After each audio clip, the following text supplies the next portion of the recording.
अरे माँ पापा, आप दोनों यहाँ, वो भी ऐसी अचानक, आने से पहले किसी को बताया भी नहीं।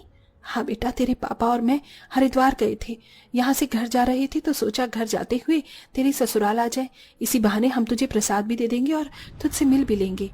माँ ये तो आपने बहुत अच्छा किया। अब आप दोनों आ ही गए हो तो 2 दिन रुक कर जाना।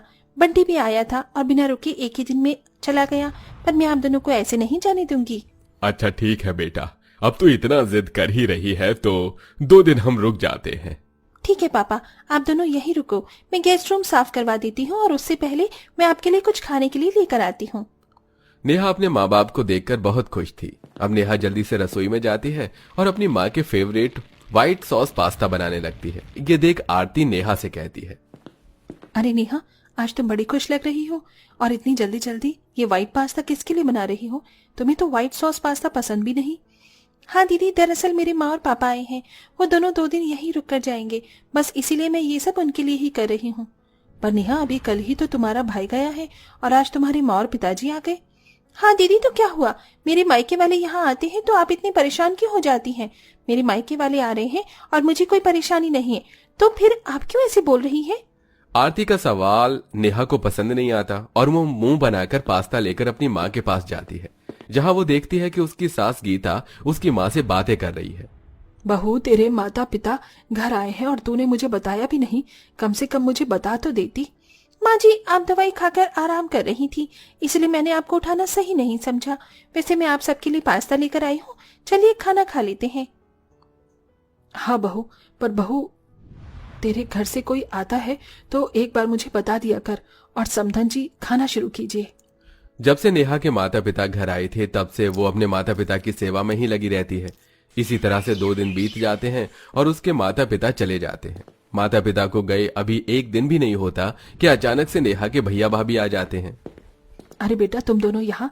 आज सुबह ही तो समधन और समधी जी गए थे, सब ठीक तो है? आंटी जी, माँ जी और पिताजी घर आ गए, तभी तो हम दोनों यहाँ आए हैं। जब से नेहा शादी करके अपने ससुराल आई है, वो तो अपने मायके का रास्ता ही भूल गई। हम सबको नेहा की बड़ी याद सताती है, इसलिए हम दोनों अपनी प्यारी नेहा से मिलने के लिए आ गए। ये तो बहुत अच्छा किया बेटा, जो आप दोनों यहाँ नेहा बहू से मिलने आ गए हो। अच्छा, आप दोनों बैठो, मैं बहू को बुला देती हूँ। इतना बोलकर गीता अपनी छोटी बहू को बुलाती है। अपने भैया भाभी को देख नेहा का मुंह बन जाता है। तो वहीं दूसरी ओर गीता आरती के पास जाती है और जब आरती को पता चलता है कि अब उसकी देवरानी के मायके से उसके भैया भाभी आए हैं तो आरती अपनी सास से कहती है, माँ जी, नेहा के मायके वालों ने ये क्या लगा रखा है? बिना बताए बिना बुलाए कभी भी आ जाते हैं। पहले उसका भाई, फिर माँ बाप और अब इसके भैया भाभी। हद हो गई। बड़ी बहू, थोड़ा आराम से बोल, अगर छोटी बहू ने सुन लिया तो उसे बुरा लगेगा। माँ जी, उसे क्या बुरा लगेगा?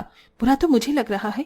मेरी शादी को 2 साल हो गए और एक बार भी मेरे मायके वाले मुझसे मिलने नहीं आए, और एक इसे देखो, शादी को 2 महीने नहीं हुए कि इसके मायके वालों ने लाइन लगा दी यहाँ आने की। मुझे तो समझ नहीं आ रहा, मेरी भाभी यहाँ क्यों आई है? अरे इतना ही घूमने का मन है इनका तो अपने मायके चली जाती ना। अरे नेहा, तुम्हें तो खुश होना चाहिए कि तुमसे मिलने तुम्हारे भैया भाभी आए हैं, और तुम उल्टा नाराज हो रही हो। दीदी, मेरी भाभी के आने से मुझे कोई खुशी नहीं है, उल्टा मुझे दुख हो रहा है उनके आने से। वो 1 नंबर की कामचोर है, साफ सफाई नाम की चीज तो उनके अंदर है ही नहीं। ये यहाँ मुझसे मिलने नहीं, बस मुझे परेशान करने के लिए आई हैं, और मेरे साथ साथ अब आप सबको भी परेशान होना पड़ेगा। नेहा अपनी देवरानी और सास से बात कर ही रही होती है कि तभी वहाँ नेहा की भाभी आती है और दोनों देवरानी जेठानी से कहती हैं, नेहा, मैं और तुम्हारे भैया बहुत थक गए हैं, जरा कमरे में आकर हमारे पैर दबा दो। और आरती, तुम हम दोनों के लिए ग्रीन टी बना देना, दरअसल हम दोनों डाइट पर हैं। हाँ क्यों नहीं, आप दोनों चलिए, मैं अभी आपको ग्रीन टी लाकर देती हूँ। नेहा, तुम्हारी भाभी आई हैं, जाओ सेवा करो उनकी। इतना बोलकर आरती ग्रीन टी बनाती है तो वहीं कमरे में जाकर नेहा अपनी भाभी के पैर दबाने लगती है। कुछ देर बाद आरती ग्रीन टी लेकर आती है जिसे पीकर नेहा की भाभी कप को सोफे के नीचे रख देती है और कुछ देर बाद दोबारा से नेहा और आरती को आवाज लगाती है। क्या हुआ भाभी जी, आपने हमें आवाज दी रात को? बिना अपनी ननंद की नींद नहीं आ रही है क्या? अरे नहीं नहीं, ऐसा नहीं है, वो दरअसल हमें एसी में सोने की आदत थी। तो क्या नेहा, तुम अपना कमरा नहीं हमें दे सकती हो, क्योंकि इस कमरे में तो एसी खराब है। ठीक है भाभी, आप और भैया मेरे कमरे में सो जाओ, मैं और अतुल जी इस कमरे में सो जाएंगे। इस तरह नेहा की भाभी आते ही नेहा से उसका कैमरा छीन लेती हैं और अगली सुबह उठकर गंदे कपड़े बाथरूम में फेंक देती हैं और बिना नहाए धोए रसोई में जाकर अपने लिए चाय बनाती हैं और फ्रिज खुला छोड़ देती हैं। यहाँ तक कि नेहा की भाभी गैस भी सही से बंद नहीं करती। कुछ देर बाद जब आरती और नेहा रसोई में आती हैं तो वो रसोई की बुरी हालत देख के बौखला जाती हैं। हे भगवान, ये सब क्या है? इन्हें एसी में सोने की आदत है और इन्हें इतना नहीं पता कि फ्रिज से सामान लेने के बाद फ्रिज बंद करना होता है, और गैस भी सही से बंद नहीं किया। रसोई कितना गंदा कर रखा है इन्होंने। नेहा, तुम सही कहती थी, तुम्हारी भाभी के अंदर जरा भी सफाई नहीं है। दीदी, मैं आपको क्या ही बताऊं, इन्होंने मेरी नाक में दम करके रखा है। पता नहीं ये कब यहाँ से जाएंगी। मैं तो परेशान हो चुकी हूँ इनसे। अरे, लगता है तुम दोनों कोई पर्सनल बातें कर रही हो और मैंने आकर तुम्हें डिस्टर्ब कर दिया। अब जब मैंने तुम्हें डिस्टर्ब कर ही दिया है तो क्या तुम दोनों मेरे लिए आलू के पराठे बना दोगी? दरअसल आज मेरा आलू के पराठे खाने का मन है। हाँ भाभी, क्यों नहीं, अभी लेकर आते हैं। आखिर आप इस घर के मेहमान हैं, आपकी बातें सर आंखों पर। नेहा अपनी भाभी के लिए आलू का पराठा बनाकर ले जाती है। जहां आलू का पराठा देख नेहा के भैया सभी घर वालों से कहते हैं, अरे इन सब की क्या जरूरत थी? वैसे अब हमें यहाँ से चलना चाहिए। मैं 3 दिनों से यहीं पर हूँ, मेरा ऑफिस का काम छूट रहा है।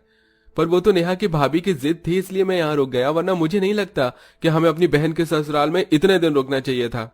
भैया ऐसे क्यों बोल रही हैं? पर मैं समझ सकती हूँ, ऑफिस का काम भी बहुत जरूरी है, इसलिए मैं आपको रोकूंगी नहीं। अभी मैं आपका सामान पैक कर देती हूँ, आप दोनों आराम से चले जाओ।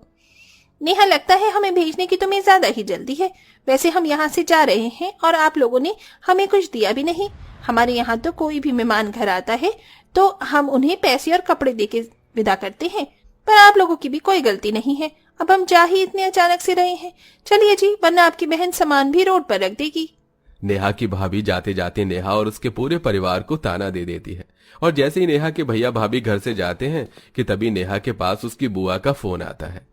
अरे नेहा बेटा, हम बस स्टैंड पर खड़े हैं। यहाँ से हमें समझ ही नहीं आ रहा कौन सी गली में आना है। आखिर तेरा घर कौन सी गली में है? हमें किसी को लेने के लिए भेज दे। बुआ जी, अब आप यहाँ क्यों आ रही हैं? अरे, मैं अपनी प्यारी भतीजी से मिलने आ रही हूँ। क्या अब मैं अपनी नेहा से मिलने उसके ससुराल भी नहीं आ सकती?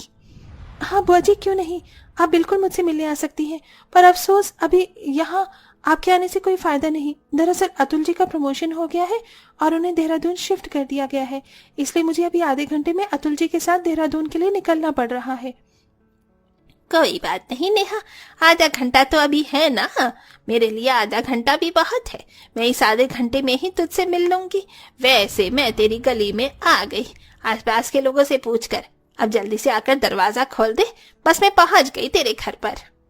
इतना बोलकर नेहा की बुआ फोन रख देती है और जब नेहा दरवाजा खोलती है तो वो अपनी बुआ को देखकर एक बार फिर से परेशान हो जाती है और बड़ी मुश्किलों से अपनी बुआ को चाय नाश्ता देकर उन्हें घर से बाहर भेजती है। और तभी गीता के फोन पर नेहा की मौसी जी का फोन आता है। नेहा बहू, तेरी मौसी जी का फोन आ रहा है। लगता है अब ये भी यहाँ आने की सोच रही हैं।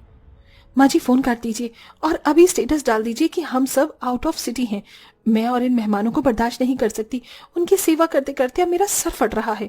हाँ माँ जी, दीदी बिल्कुल सही कह रही है। मुझे तो वैसे भी बिन बुलाए मेहमान पसंद नहीं है, और वो भी ऐसे चीप मेहमान। नेहा के कहने पर गीता, आरती और नेहा सभी अपने व्हाट्सएप पर स्टेटस लगा लेते हैं। और अब किसी के भी फोन पर नेहा के मायके वालों का फोन आता तो वो लोग उनकी कॉल का जवाब नहीं देते। और इस तरह आरती और नेहा अपने घर आए बिन बुलाए मेहमानों से छुटकारा पाते हैं। आशा है ये कहानी आपको पसंद आई होगी। तो इस कहानी को 10 में से आप कितने नंबर देंगे, कमेंट करके जरूर बताइएगा।